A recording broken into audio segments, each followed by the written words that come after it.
المستوردين عندنا في مصر ماشيين بنظريه طبق الكشري. يعني ايه نظريه طبق الكشري؟ يعني الطبق الكشري ده لو خدت منه معلقه حد هيحس بحاجه؟ ديت طلعت الناس كلها كل يوم يطلع لك ويقول لك دي رخصت 5 جنيه ورخصت 10 جنيه، وانت مش عارفه ان هم كل شويه بينقصوا لك في الخامه والايه والكواليتي اللي انت بتاخديها. بص كده الرحماني بقى بيجيب لك ايه؟ بص دي كده اول حاجه كثافه الشعر. بص كثافه، ممكن تقرب لي هنا معلش؟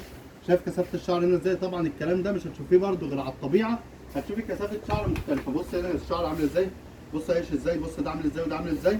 طب بص بقى الطول، ما احنا لو خدنا منه حته كده 10 سم 20 سم محدش هيحس بحاجه، ونقول للناس يا جماعه انا جايب لك المنتج بارخص سعر. بص كده بالله عليك، لا بص يبقى حطهم في الارض كده الاثنين جنب بعض اهما، شايفين فرق الطول؟